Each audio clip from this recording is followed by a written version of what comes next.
விஜய் பிரச்சார கூட்ட நெரிசலில் சிக்கி 41 பேர் உயிரிழந்த சம்பவம் தமிழகத்தையே கண்ணீரில் தத்தளிக்க செய்திருக்கிறது. நாட்டையே உலுக்கிய இந்த கோர சம்பவத்தை நேரில் பார்த்த வேலுச்சாமிபுரம் பகுதி மக்கள் என்ன சொல்கிறார்கள் என்பது குறித்து இந்த தொகுப்பில் பார்க்கலாம். அந்த ரவுண்ட் நடக்கல அங்கே பார்த்தேன். அவர் அங்கே ஒரு செகண்ட் ஏறிட்டு கையை எடுத்து கும்பிட்டு கீழே உள்ளே போயிட்டாரு.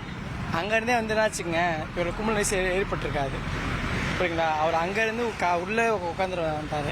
அதான் பிரச்சனையே. ஏன்னா அங்கே பாருங்க, இந்த நெட்லேருந்தே ஃபுல்லாமே பசங்க தான். அதுவும் விஜய் அங்கேருந்து வந்தாச்சுங்க. நிறைய பேர் அங்கே இந்த கிளாஸில் பார்த்துட்டு கூட கிளம்பிட்டாங்க.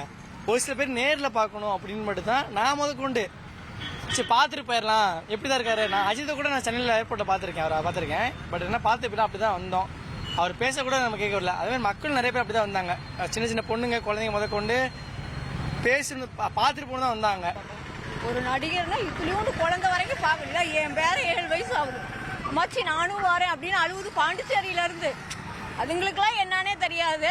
அப்புறம் மக்கள்லாம் சும்மா இருப்பாங்களா? அது சனிக்கிழமை நாள், ஸ்கூல் லீவ் டைமு. இந்த இடம் கொடுக்கலாமா?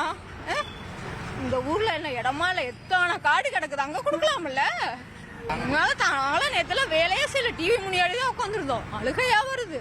இப்போ நல்லா 7 மணிக்கு வேலைக்கு வரணும்னா இப்பதான் வரேன், முடியலை. நம்ம வீட்லேயும் குழந்தைங்க இருக்குது இல்லை, தப்பு தானே. ஃபஸ்ட்டு திருச்சி போகும்போது திருச்சியில் கும்பல் அதிகம்.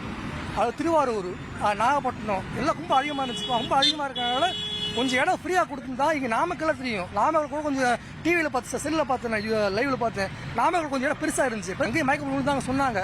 புதுசாக ஆகல, இது இடம் சின்ன இடமா இருக்கிறதுனால கொஞ்சம் இடத்த பிடிக்கல. பிடிச்சிருந்தா கொஞ்சம் ஃப்ரீயாக இருந்தால் மக்கள் உயிரை தப்பிச்சிருப்பாங்க, எங்கிட்ட போயிருப்பாங்க. எங்கிட்ட போக வழி இல்லை, எல்லா பக்கமே பிளாக் ஆயிடுச்சு. இனி செல்லும் இடமெல்லாம் செய்தி. தந்தி டிவியின் வாட்ஸ்அப் சேனலை ஃபாலோ பண்ணினா செல்ல இருக்கும் இடமெல்லாம் செய்தி. இதோ QR கோட் இப்பவே ஸ்கேன் பண்ணுங்க, ஃபாலோ பண்ணுங்க.